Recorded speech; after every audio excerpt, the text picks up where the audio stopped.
Welcome back for another video. Team selection and transfer plans for Gameweek 23, and there's a lot to break down from the weekend's games. So let's talk about what we've learned to take into the next game week. How are you all getting on after the weekend's games? Let us know in the comments, green or red arrow. Man United looked unbelievable, didn't they, against Man City in the derby. Carrick's first game, and it couldn't have gone much better. Probably the best performance of the season, genuinely. I don't know if that's new manager bounce or maybe Carrick's about to bring a new lease of life to United. High intensity, sharp passes, great finishing, and you could argue that 2-0 flattered City. It was 3.81 expected goals to 0.47 XG for City, and there was 3 offside goals as well, not included in that XG. Ahmad, Bruno and Mount had goals ruled offside. And Bumo deployed up top as well, interestingly. Some bold choices from Carrick, benching Cunha and benching Sesko in his first game. The only thing with Mbeumo number 9 is that he's going to be prone to early subs most likely because it's Ahmad right wing. Cunha came on for him in the 71st minute and he delivered assist off the bench for Dorgu's goal. Did anyone bench or sell Dorgu for that one? So his last 4 games, it was 2 points against Wolves, it was 1 point against Leeds, 5 points against Burnley, and then a 15-pointer against Man City. No one saw that coming. From a City perspective, really poor performance, and they were also missing Nunez in right back, on top of obviously the centre backs that are out. And O'Reilly surprisingly benched again, so it was a really bad backline. It was Ake, Elaine, Kuzanov and Lewis. Haaland had a really poor game as well, and that's no open play goals in his last 7 games in all competitions. Is set and forget Haaland captain properly over now? Annoyingly, they've got Wolves home next, so it just feels like you're going to have to captain him one more time at least. Before we get into it, there's a brilliant new FPL app that does some really cool stuff that I've never seen before in this space. So go to fplchamp.com and then find your team by searching your name or your team name. There's a crazy amount of features here, so you can view your live league rankings, your live rank, or if you hit the more button bottom right and then highlights, it gives you some really unique insights into your mini league. You know, stuff like who's the luckiest manager or who's had the best transfer outcome. It also tracks season-long stats and individual extreme moments. There's also a what-if tool, which is really clever. So like, what if I never sold Thiago for Ekitike? Where would I be in my mini-league now? Like, for example, I sold Gu, Semenyo and Bruno for Ekitike, Lafay and Cunha back in Game Week 18. And those, hilariously, actually cost me 5 points over that run. And I have more points right now if I'd not sold Gu, Semenyo and Bruno, despite Bruno's injury.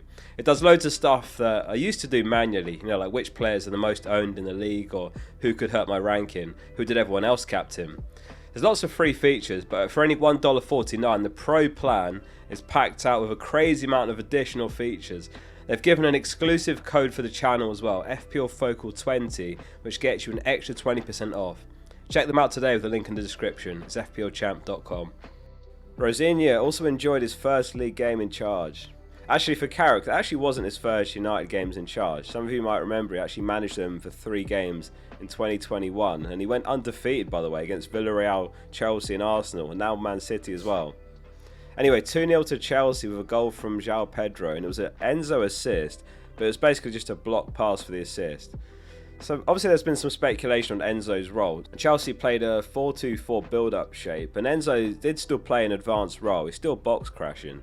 And I'm genuinely starting to think that Enzo over Palmer and save a few million as well is the way to go. They're against the Palace side next in complete disarray, and then they've got West Ham home, Wolves away, Leeds home, Burnley home. There's a video here from CFC Junior who was at the game. Palmer went down after the game, feeling his groin, which was heavily strapped as well. And you can tell he's trying his hardest to kind of play through injury right now. And he obviously wants to be in the World Cup squad, doesn't want to go for surgery. But I don't know, Chelsea just need to advise him. Well, I guess they have been advising him and he doesn't want to get the surgery. It's a tricky situation. He did score and it was a penalty, but he's really not looking like a 10.4 million asset. In my case, it's an Ekitike downgrade to free up the money, or just potentially swap Ekitike to Watkins and then get Enzo instead. Like, if I put it this way to you, Enzo and Watkins or Palmer and Kruppi, which is better? The first combination does sound a lot better to me right now. Sanchez had a great game as well in goal, which he definitely needed after a howler in the cup against Arsenal. He ended up with a few bonus points as well after loads of saves, 11 pointer for Sanchez. Zobo had scored 20 out of 21 penalties in his career before the home game against Burnley. Gakpo won it as well, so that was really painful because I just brought him in myself and obviously didn't get the assist for that. Zoboslai smacks his penalty against the crossbar and so his owners finished on 0 points. It was a poor performance of Liverpool really. Like Burnley, the worst team in the league for expected goals conceded, and to only take a point at Anfield from them is shocking. As is no clean sheet, by the way. They were top of the clean sheet odds, if you recall. Also painful as a Van Dijk owner. Vert's got the goal, well played if you had him, and he got some bonus for a 10-pointer. I'm looking to drop all Liverpool assets very soon. I'll probably give them the Bournemouth game and then sell. And Liverpool's fixtures do get worse soon as well. So who's got the best fixtures from Gameweek 23 onwards? Projected goals and projected clean sheet ticker here from FPL page in the Focal app. Make sure you get it installed on your phone. So projected goals ticker has got City top over the next 6. There are some good fixtures in there. Obviously Wolves home next is the big one. They've got Spurs away, Fulham home, Leeds away in that run. Cherki was benched against United, Foden off at half time. So it's a bit tricky, the City attackers, but they obviously do feel like holds for at least the next game and then decide. I can't get behind Foden to Bruno despite how last game it went. Arsenal was second, and another benching though, Saka named among the substitutes and coming on second half last game. Despite the benching, I think I'm probably going to keep for now because there's just other areas that are more of a priority. I think I'd end up with something like 20 mil in the bank if I ended up doing Enzo over Palmer and Rice over Saka anyway. Chelsea are third on the ticker. Enzo, Palmer, maybe Neto or João Pedro could be good, but I think right now Enzo's my favourite. Liverpool are fourth, but they really just aren't clicking in attack right now. Maybe Salah returning from AFCON will change something. Not that they were playing very well before he left for AFCON. He's expected back in Gameweek 23. From Bournemouth, I think it's just Tavernier really. He's the one that I'm looking at soon. There is obviously Krupi as well as a cheap bench player. He's going to start the odd game, but he does feel a bit risky to start. Unless Evan Nilsson picks up a knock or something like that. Maybe from Gameweek 24 I'll get Tavernier when they face Wolves. Villa are the other team here.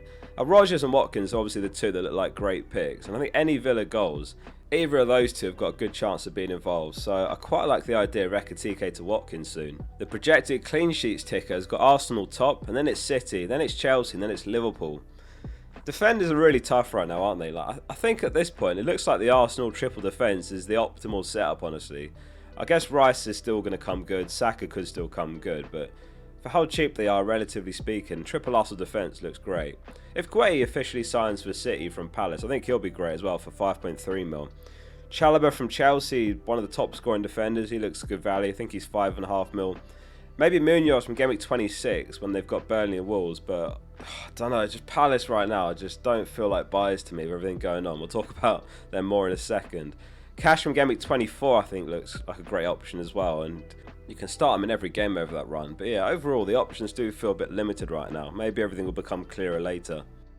I know very few of you have got either of these two, but I had to include a quick segment on Sunderland beating Palace 2-1. Mukiele assisting Lafay. That is the stuff of dreams right there as someone that started both. Lafay 1% differential as well, and some redemption after that penalty miss last game week.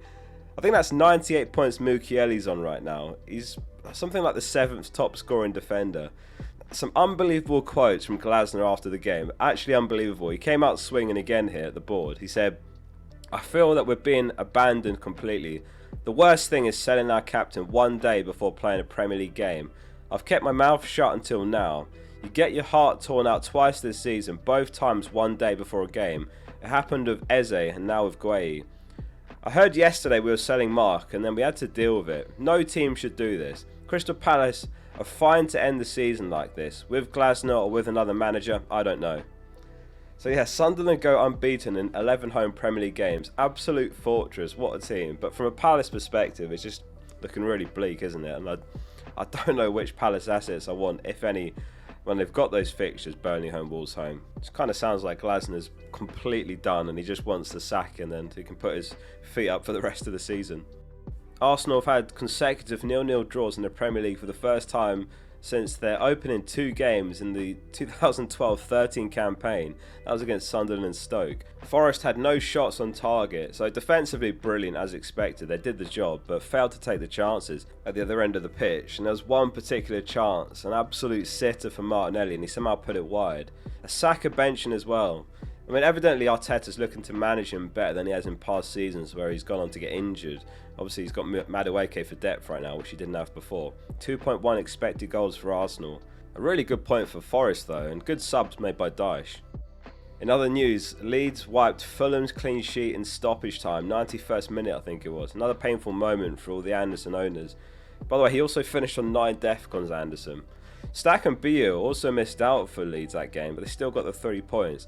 And Rodon's dropped all the way to 3.9 mil, by the way. He looks like a handy enabler, and I'm actually not ruling out buying him a little bit later to fund Tavernier. In my case, it could be something like O'Reilly to Rodon and then Bar up to Tavernier. There's not that many upcoming games though that you'd want to start a Leeds defender in. West Ham also snatched a late winner away against Spurs. Frank's got to be on borrowed time now, you'd imagine. Absolutely massive 3 points of West Ham, who definitely aren't down and out just yet. Bowen hit DEFCON that game. That's the 3rd time this season he's done that. And Bowen's got a higher success rate hitting DEFCON than Saliba. Wolves versus Newcastle ended in a goalless draw where Chow ended up on max bonus and Hall got 2 bonus as well. Really dull game to be honest with you, but obviously you'll take that if you've got a Newcastle defender. Not so much if you had Gordon, who came off early once again with a blank. Bruno G blanking as well. I think Operation Target Wolves might be over, and I think we might have to reassess what we think of Wolves. 5.68 expected goals conceded over the last 6 game weeks. For comparison, Arsenal's is 5.66, so literally only 0.02 ahead of Wolves. Wolves are 4th in the league over the last 6 game weeks on that metric, and Wolves are 4th in the league over the last 6. Everton with a shock result really in the final game of the weekend, winning at Villa Park 1-0. DEFCON again for Tarkowski for an 8-pointer, and Pickford just became the first keeper in the game to pass 100 points this season.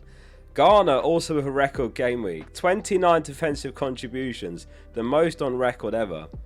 I wouldn't mind if they rewarded performances like that more, even if it's just like +1 extra point if a player hits DEFCON twice, so +2 then +1, or maybe give them a better chance of bonus points, because in the end he did get booked in fairness, but it was absolutely nowhere near any bonus points despite the performance defensively. So, team selection and transfer plans for Gameweek 23, and the lineup is Raya, O'Reilly, Gabriel, Van Dijk, Gakpo, Foden, Saka, Lafay, Thiago, Haaland and Ekitike. There's a few issues emerging in the team week by week here that do need addressing soon, so like double Liverpool attack, Foden's form like falling off a cliff after that run. It feels like ages now since Foden's been a good pick. And then I've got O'Reilly, rotation risk, I've got Van Dijk, I've got 3 free transfers, 0.2 million in the bank. I think for me, Game Week 24 is the sliding doors game week, that's the big one. Man City go from Wolves home this week to having Spurs and Liverpool away. Man United go from Arsenal away next game week to Fulham home and more good fixtures from 24. Liverpool go from Bournemouth away next game week to having Newcastle, Man City, and then obviously there's Chelsea's incredible run from Game Week 24 as well. So for me, Game Week 24 is kind of like a new chapter in the season. That's how I'm looking at it. So therefore, with that all in mind, the plan this week is to roll. And instead, I think what I'll do is talk about where I'm at for Game Week 24. So after a roll, I'll be on 4 free transfers. Now, one move that is absolutely locked in is Foden to Bruno. He's playing as a 10 again for Man United, and he was absolutely immense against City. So that's definitely happening. 2 other potential transfers are Ekitike to Watkins and Gakpo to Enzo. There's only 0.3 million wiggle room after Saturday night's price changes, so I might not be able to afford that by then. So maybe it'll be Tavernier instead of Enzo. If I did want Palmer, just to play devil's advocate, the theoretical moves there would be Ekitike to Barnes, who's 4.2 mil. It'd still be Foden to Bruno, and then it'd be Gakpo to Palmer, and that'd have about 1 million left over. So that could be maybe Lafay to Tavernier in Game Week 25. There's other 3 moves, could be really, really strong though, the other moves that I mentioned. So it'd be Foden to Bruno, Gakpo to Enzo, Ekitike to Watkins. I just like the Enzo and Watkins combination a lot more than Palmer and Barnes, or whoever I'd be playing in Barnes' space, I guess. All 3 would have home fixtures that week as well. Plus, I'd have a spare free transfer, which could potentially be used if I needed to free up the money, or maybe I could save it. Because in Game Week 25, there are some rough fixtures in my team. I've got Liverpool versus Man City, and I've got a defender from both teams in my side. Plus, I've got Lafay and Mukiele with Arsenal away. So perhaps Van Dijk to a defender under 5 million, and then Bar up to Tavernier is good. Or it could be O'Reilly down to Rodon, who I mentioned. He's got Forest home that week, and then I could do Bar up to Tavernier. Anyway, lots to think about. That's kind of where I'm at right now, but definitely going to roll. If there's any early team news or leaks next deadline stream, then I'll probably make an early move. For example, if we hear Foden or Gakpo don't start, then I'll probably go early and bring Enzo, but otherwise the plan is to roll. Anyway, rambling as always. Hit subscribe if you'd like to follow my content. I hope we do well this season. I'll see you soon for the next one.